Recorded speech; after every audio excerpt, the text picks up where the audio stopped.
السلام عليكم متابعينا، اهلا بيكم في حلقه جديده من منوعات دي. زي ما انتم شايفين كده انا موجوده في المطعم بجيب فول وطعميه السندوتشات بتاعتي كالعاده كل يوم، وبصحى كل يوم الساعه 5 وكنت في الشارع هنا الساعه 6. حبيت انا اصور لكم الجو اللي انا فيه كل يوم.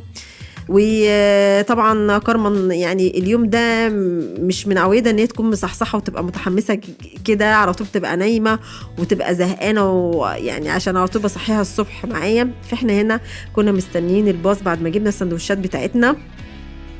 وطبعا كنا اليوم ده مش يوم عادي، لان احنا كنا رايحين رحله اسمها رحله كيدزانيا، وكارما كانت طالعه معايا. وانا قلت لكم هنا ان كارما على طول بتبقى نايمه، بس هنا كانت متحمسه وصاحيه بقى. قلت لها كلي يا كارما الساندوتش بتاعك، كلته واول مره تعملها يعني، وخدتها فوق المكتب بتاعي. قلت لها يا كارما خليكي معايا لحد ما ننزل نجيب الولاد.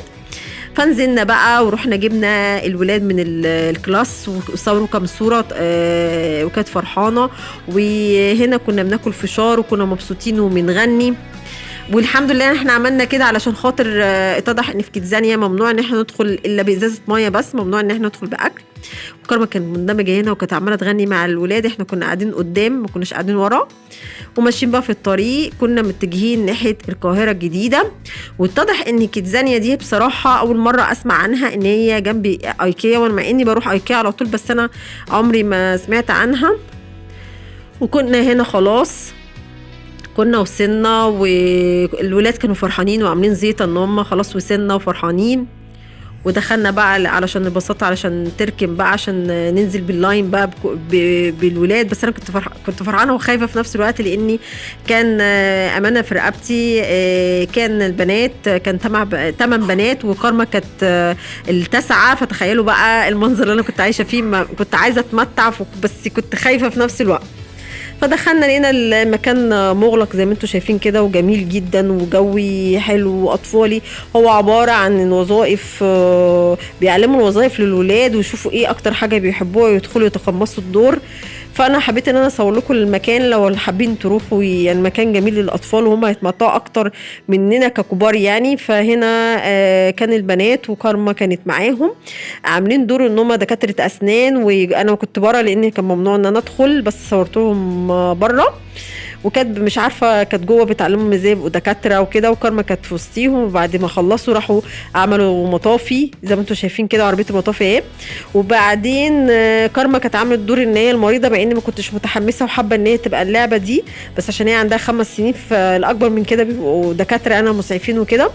فجم خدوها وعربيه الاسعاف موجوده. بس انا بصراحه ما كنتش حابه ان كارما تتحط في وضع ده، كنت حاباها تبقى دكتور. بس قالت لي عشان هي صغيره يعني 5 سنين بيبقوا يعني مش هيعرفوا يعملوا اللي هم بيعملوه ده.